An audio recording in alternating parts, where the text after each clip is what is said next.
வணக்கம். நான் உங்கள் Aadhira. Welcome to Aadhira audio books. ராதையை கண்டு கொண்ட கண்ணன் சீசன் 3 சாப்டர் 23ல் என்ன நடந்ததுன்னு பார்க்கலாமா? அவனது பதட்டமும் அவனது கண்களில் தெரிந்த வருத்தமும் ராதிஷாவை கலங்கடித்தது. கியாஷ், நீங்கள் எதுவும் சொல்ல வேண்டாம். It's okay. நீங்கள் ஃப்ரீயாக விடுங்க. நீங்கள் என் பக்கத்தில் இருந்தாலே அதுவே எனக்கு போதுமானது என்றாள் ராதிஷா. திஷா, ஐ எம் சாரி என்றான் கவின் வருத்தமாக. அதெல்லாம் ஒன்றுமில்லை. நீங்கள் என்னிடம் மன்னிப்பு கேட்க எந்த அவசியமும் இல்லை. ஏனென்றால் ஒரே காரணம்தான், நீங்கள் என்னுடைய கியாஷ் என்றாள் ராதிஷா. அவள் பேசிய வார்த்தை ஒவ்வொன்றும் அவனை உள்ளுக்குள் ஏதோ செய்தது. அவனுக்கு சொல்லத் தெரியவில்லை. அவள் அவனுடைய ஒவ்வொரு முடிவுகளையும் மதித்து நடந்து கொண்டாள். அதே நேரம் இவர்கள் இருவரும் நல்ல விதமாக ஊரறிய ஒன்று சேர வேண்டும் என்று விரும்பினாள்.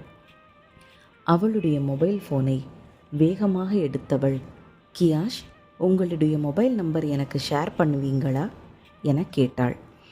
அவள் கண்களில் அவ்வளவு சோகம் தெரிந்தாலும் அவனிடம் எதையும் காட்டிக்கொள்ளாமல் சந்தோஷமாக இருப்பது போல் பேசியது கவினுக்கு இன்னும் வருத்தத்தை தந்தது.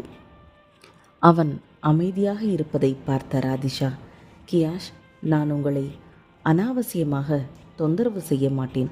உங்களை ரொம்ப மிஸ் பண்ணும்போது உங்களுக்கு மெசேஜ் பண்ணுறேன். உங்களுக்கு எப்போ டைம் கிடைக்குதோ அப்போ எனக்கு ரிப்ளை பண்ணினால் போதும் என்றாள் ராதிஷா. திஷா, என்ன பேசுகிற? குடு என்று அவளது மொபைல் ஃபோனை வாங்கி வேகமாக அவனுடைய பர்சனல் நம்பரை கியாஷ் என்ற பெயரில் சேவ் செய்தான். திரையில் தெரிந்த அவனது மொபைல் நம்பரை மனப்பாடம் செய்து கொண்ட பின் அவன் புறம் திரும்பினாள். கியாஷ், நான் உங்களை ரொம்ப மிஸ் பண்ணும்போது ஒரு ஃபோன் கால் பண்ணலாமா என கேட்டாள் ராதிஷா. முதலில் அவனை எந்த விதத்திலும் தொந்தரவு செய்ய மாட்டேன் என்றாள். மொபைல் நம்பரை வாங்கிய பின் மிஸ் பண்ணும்போது பேசலாமா என கேட்கிறாள்.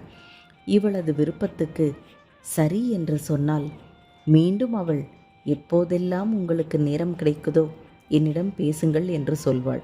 என்ன செய்வது என்று கவினுக்கு புரியவில்லை. ஆனாலும் அவளது மனதை அவன் காயப்படுத்த விரும்பவில்லை. இதனுடைய பின்விளைவுகள் என்னவாக இருக்கும் என்று நன்றாக தெரிந்த பின்பும் கவின் ராதிஷாவுக்கு சரி என்று சம்மதம் தெரிவித்தான். ராதிஷாவிற்கு சந்தோஷம் தாங்க முடியவில்லை. எனக்கு தெரியும், எனக்கு நன்றாக தெரியும், என்னுடைய கியாஷ் ஆயிற்றே, என்னை எப்பொழுதும் நல்ல விதமாகத்தான் நடத்துவார் என்றாள் சந்தோஷத்துடன். அவளது மனம் திறந்த சிரிப்பை பார்த்ததும் கவினுக்கு உலகமே மறந்தது. அந்த சந்தோஷம் அவனுக்கும் ஒட்டிக்கொண்டது. அவளது இரு தோளின் மீதும் அவனது கைகளை வைத்து, கண்டிப்பாக நான் உன்னை அழைக்கிறேன். நீ உன்னுடைய உடம்பை பத்திரமாக பார்த்து கொள்ள வேண்டும். அதே நேரம் ஸ்ருதியுடன் ஈஸ்வரனின் வீட்டில் பத்திரமாக இருக்க வேண்டும் என்றான் கவின். அவனது பேச்சில் அவள் மேலிருந்த அன்பும் அக்கறையும் நன்றாக தெரிந்தது. தேங்க்யூ கியாஷ் என்று அவனை கட்டி அணைத்த ராதிஷா மெதுவாக நிமிர்ந்து, உங்களது முகத்தை எனக்கு இப்பொழுதாவது காட்டுவீர்களா என ஆவலாக கேட்டாள். ஆனால் கவின் உடனே இல்லை, முடியாது என்று மறுத்துவிட்டான். அவனது முகம் மாறியது. அவளை விலக்கி நிற்க வைத்தான். ராதிஷாவிற்கு எங்கோ தான் தவறிழைத்து விட்டதாக தோன்றியது. ஐ எம் சாரி என்றாள் வருத்தமாக. பரவாயில்லை, இப்படி இந்த நேரத்தில் தனியாக இருப்பது நல்லதல்ல. வீட்டுக்கு சீக்கிரம் கிளம்பு என்றான் கவின். ஓகே, நீங்களே என்னை வீட்டில் விட்டுவிடுகிறீர்களா? நீங்கள் தானே பெண்கள் தனியாக இரவு நேரத்தில் சுற்றுவது தவறு என்று சொன்னீர்கள் என கேட்டாள் ராதிஷா. அவனது முகத்தை அவள் பார்க்கக்கூடாது என்று நினைத்தான். அவன் யார் என்பது அவளுக்கு தெரியவே கூடாது என்பதில் உறுதியாக இருந்தான் கவின். அதே நேரம் அவளது ஆசையை அவனால் ஏனோ தடுக்க முடியவில்லை. அவன் யோசனையில் ஆழ்ந்திருந்தபோது ராதிஷா, வேண்டுமென்றால் ஒன்று செய்யலாம். நான் என் கண்களை கட்டிக்கொள்கிறேன், நீங்கள் என்னை வீடு வரை அழைத்துச் செல்லுங்கள் என்றாள் சந்தோஷமாக.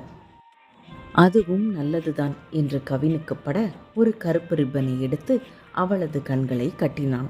அங்கிருந்து புறப்பட்ட அவர்கள் இருவரும் காரில் ஏறியதும், கியாஷ், நான் நன்றாக ஊரை சுற்றி பார்க்க விரும்புகிறேன், சுற்றி காமியுங்கள் என்றாள் ராதிஷா. கண்கள் கட்டப்பட்டிருந்த நிலையில் இவள் எதை பார்க்க விரும்புகிறாள் என்று மனதில் தோன்றினாலும் அவள் ஆசைக்கு அவன் எதுவும் சொல்லவில்லை. கண்கள் கட்டியபடி மனம் முழுவதும் ஆர்ப்பரிக்கும் சந்தோஷத்துடன் பக்கத்தில் பதுமையாக அமர்ந்திருந்தாள் ராதிஷா. வழிநெடுகிலும் கேள்விகளை கேட்டுக்கொண்டே வந்தாள். கியாஷ், உங்களுக்கு என்ன சாப்பாடு ரொம்ப பிடிக்கும்? அடுத்த முறை நாம் சந்திக்கும் போது உங்களுக்காக நான் அதை சமைக்க கற்றுக்கொண்டு சமைத்து தருகிறேன் என்றாள். பின்பு சற்று நேரம் கழித்து, உங்களுக்கு என்ன கலர் மிகவும் பிடிக்கும்? அந்த கலரில் இனிமேல் நான் நிறைய உடைகள் வாங்க வேண்டும் என்றாள். மீண்டும் சற்று நேரம் கழித்து, உங்களுக்கு யாருடைய படங்கள் மிகவும் பிடிக்கும்? இருவரும் சேர்ந்து அந்த படங்களை பார்க்கலாம் என்றாள். அவளுக்குள் ஏதோ ஒரு உணர்வு. அவனை பற்றி அவளுக்கு எதுவுமே தெரியாதது போல் தோன்றியது. கேட்க வேண்டிய அனைத்தையும் ஒரே இரவில் கேட்டு முடித்துவிட வேண்டும் என்பது போல் கேள்விகளை அடுக்கிக் கொண்டே போனாள் ராதிஷா. திடீரென அவனுடைய மூச்சுக்காற்று மிக அருகில் அவளால் உணர முடிந்தது. அவனது உதடுகள் அவளது மென்மையான உதடுகளை முத்தமிட்ட பின் கன்னத்தை உரசிச் சென்றது. அவள் காதுகளுக்கு அருகில் சென்று, திஷா, எனக்கு உன்னை ரொம்ப பிடிக்கும் என்றான் கவின். நேற்று வரை அவளுடைய கியாஷை கண்டுபிடிக்க முடியுமா முடியாதா என்று தெரியாமல் சுற்றி கொண்டிருந்தவள், ஆனால் இன்று அவனை கண்டுபிடித்தது மட்டுமல்லாமல் அவன் அவளது அருகில் அமர்ந்திருக்கிறான். மென்மையாக அவளை இப்போது முத்தமிட்டு அவளை அவனுக்கு மிகவும் பிடிக்கும் என்றும் சொல்லிவிட்டான். என்ன ஒரு உணர்வு! இந்த நொடியை என்றும் அவளால் மறக்க முடியாது. இப்படியாக யோசனையில் மூழ்கி இருந்தவளை திடீரென கவின், முத்தமிடும்போது உனது கவனம் எங்கே இருக்கிறது? இதெல்லாம் உனக்கு யாரும் சொல்லித்தரவில்லையா எனக் கேட்டான் கவின். தூக்கி வாரி போட்டது ராதிஷாவிற்கு. இதையெல்லாம் யார் சொல்லித் தருவார்கள்? எப்படி கேட்கிறான்? ஏதோ ஒரு ஞாபகத்தில் இருந்துவிட்டால் அதற்காக இப்படியா பேசுவது என்று நினைத்தாள் ராதிஷா. அதே நேரம் கவின் அவளை நமுட்டுச் சிரிப்புடன் பார்த்து, யாரும் சொல்லித்தராவிட்டாலும் பரவாயில்லை, நான் உனக்கு பிற்காலத்தில் சொல்லித் தருகிறேன் என்றான். அவனது வார்த்தைகளை கேட்ட ராதிஷாவின் முகம் செவ்வானம் போல் வெட்கத்தால் சிவந்தது. Oh my God! இதற்கு என்ன பதில் சொல்ல முடியும் அவளால்?